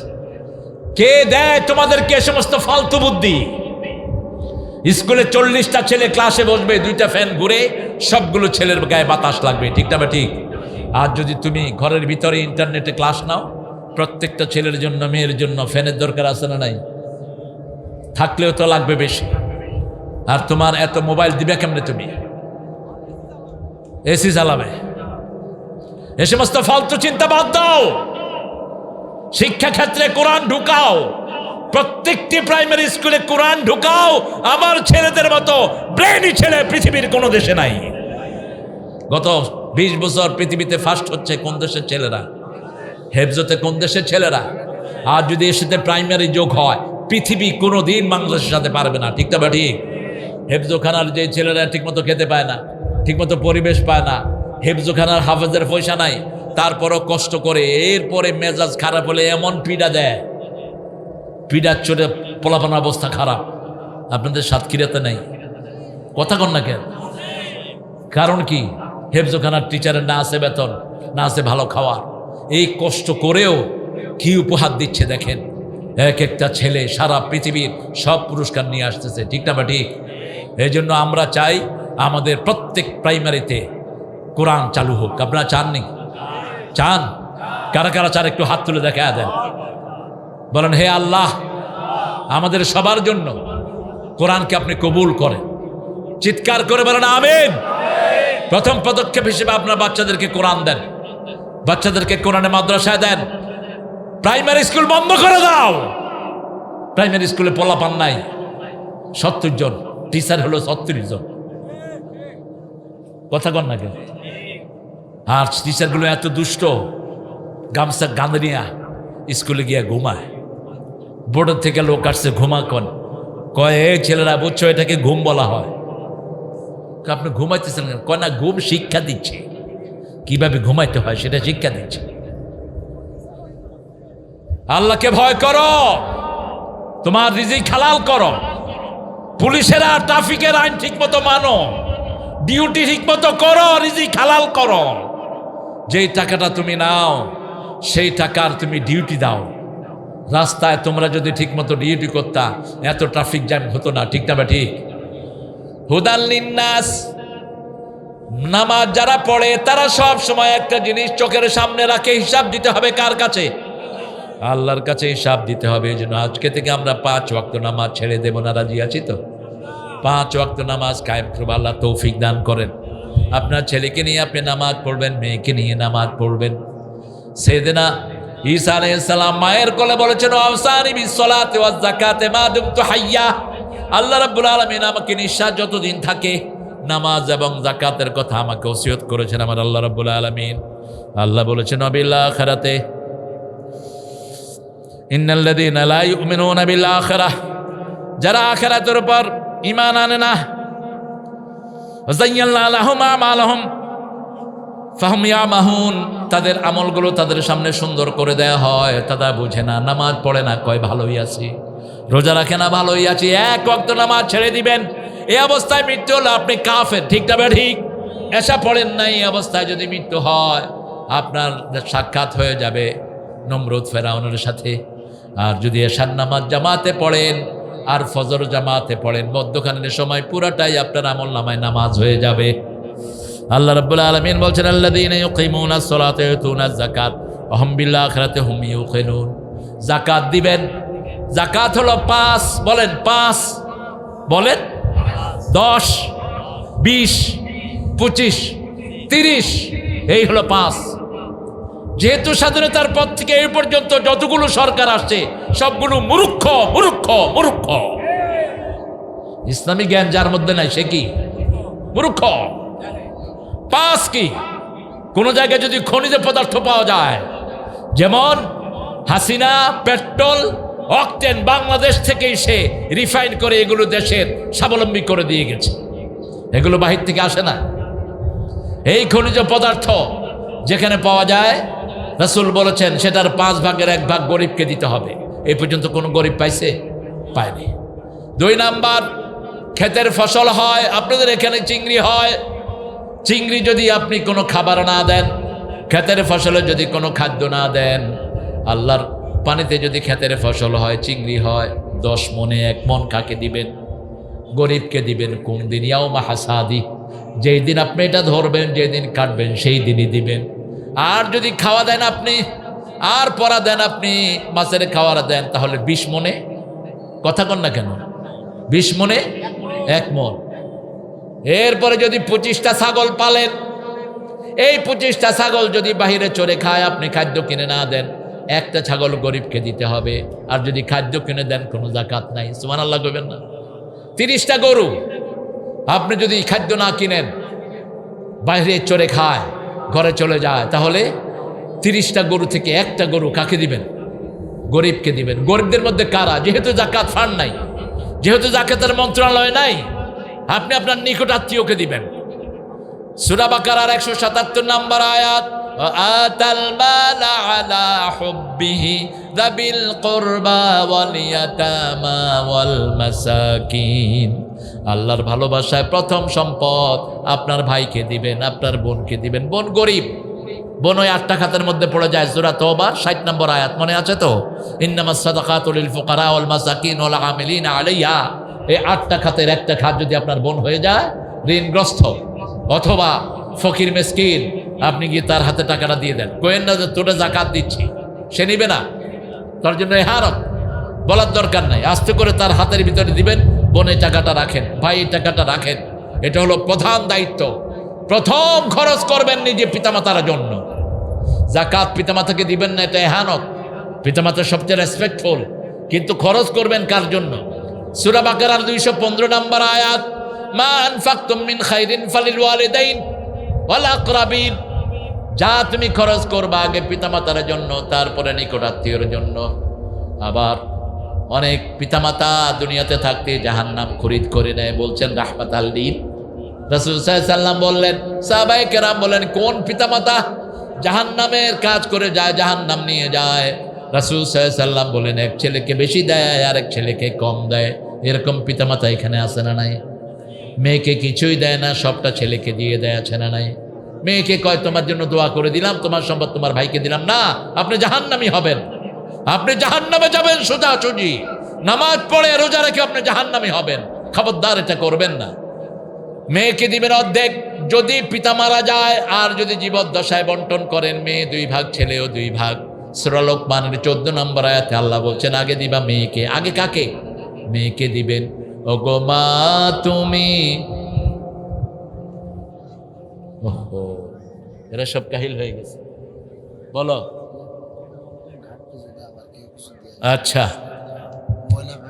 মাহফিলটা প্রতি বছর হোক, আপনারা চান তো? চান, সবাই চান। এখন যদি ঘাটতি থাকে কেমনে হবে মাহফিল? আপনারা আরো কিছু দিবেন। এই 1 লক্ষ টাকা ওই যে এখানে পয়সা লাগেছে, এটা ভাগছে, কি নাম জানি? হ্যাঁ, এ বাদল গেলা কনে? এই আদায় করবা, আমার সাথে ভালো সম্পর্ক আছে, নাহলে বদদোয়া দিয়ে যাবো, 20 লাখ টাকা লস হয়ে যাবে। চিনো মিয়া, তুমি দিবা 1 লাখ টাকা দিবা তুমি এই প্রতিষ্ঠানটার জন্য।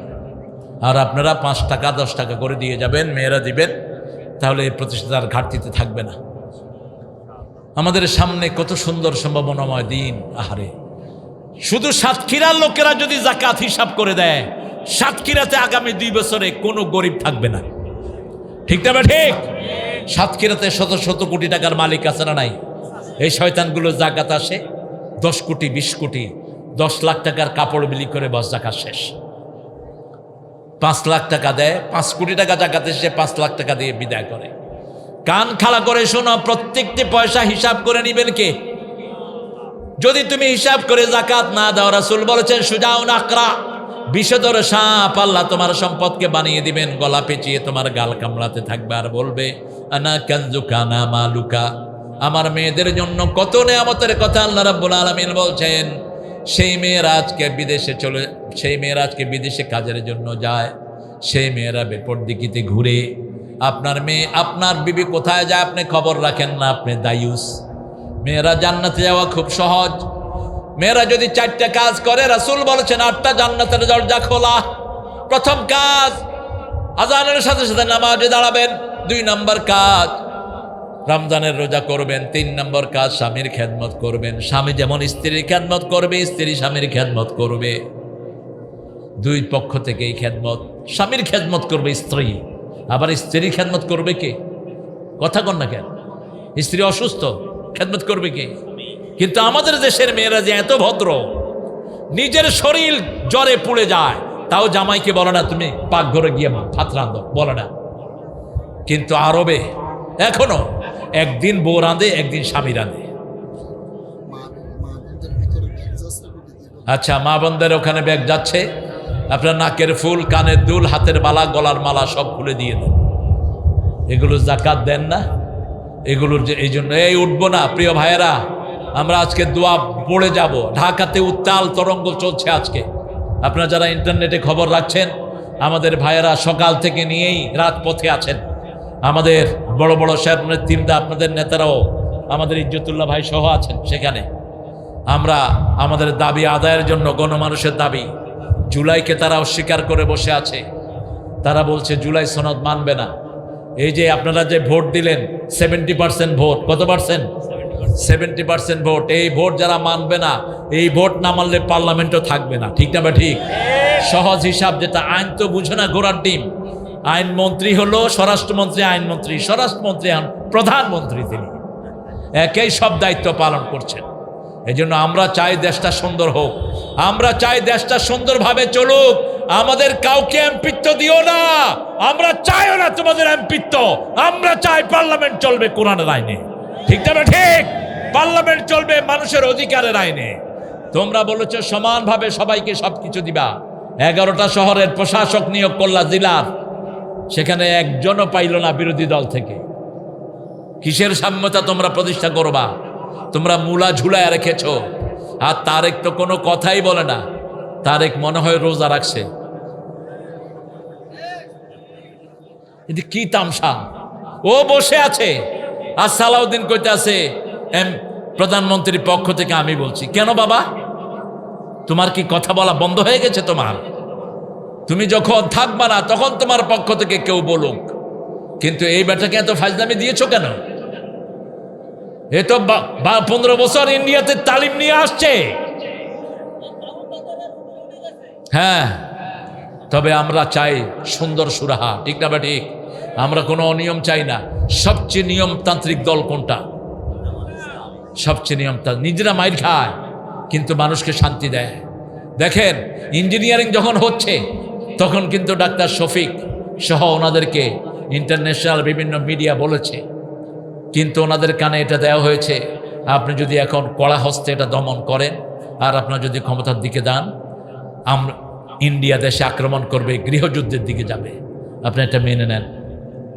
চুপচাপ মেনে নিলেন যাতে দেশটা সেটেলমেন্ট হয়। আমরা মন্ত্রিত্ব চাই না। ঠিক না বা ঠিক?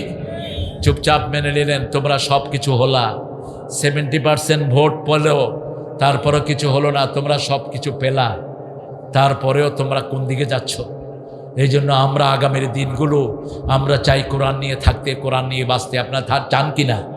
চান কিনা আপনারা? আমরা চাই গরিব মানুষের মুখে হাসি ফুটুক। ঠিক না বা ঠিক? একজন মানুষও যেন না খেয়ে না থাকে। আমরা সেই জিনিস যদি চাই তাহলে 5টা জিনিস আমরা করব। আমরা প্রথম নামাজ কায়েম করব। রাজি আছি তো?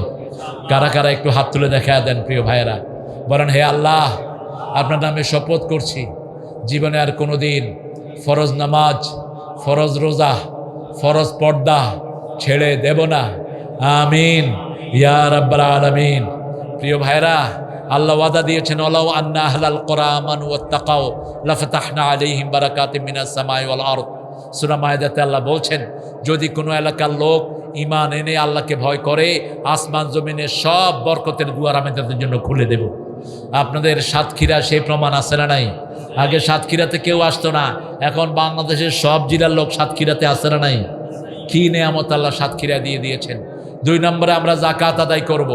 3 নম্বরে আমরা সৎ কাজের আদেশ দেব, অসৎ কাজের নিষেধ করব। 5 নম্বর, আমাদের প্রতিবেশী, আমাদের যারা আশেপাশে আছে তাদের হক আমরা আদায় করব। আমার ডান পাশে 40 বাড়ি, বাম পাশে 40, সামনে 40, পিছনে 40, এই 160 বাড়ির দায়িত্ব আমার ঘাড়ে। এরা আমার প্রতিবেশী। এরা যদি না খেয়ে থাকে আমি মুমিন হতে পারবো না। এটা কার কথা? আল্লাহর কথা। এদেরকে আমরা খাওয়াবো, এদেরকে আমরা পড়া দেব। এরা বেনমাজি হোক, এরা হিন্দু হোক, এদেরকে আমরা কখনোই বাঁকা চোখে দেখব না। এদের ক্ষুধা নিবারণ করব। তাহলে আমাদের উপর খুশি হয়ে যাবেন কে? আমি চাইব, মাসুদ তুমি টেনশন করো না, তুমি কখনো লসে থাকবা না। আমাদের প্রোগ্রামে কেউ লসে থাকে না।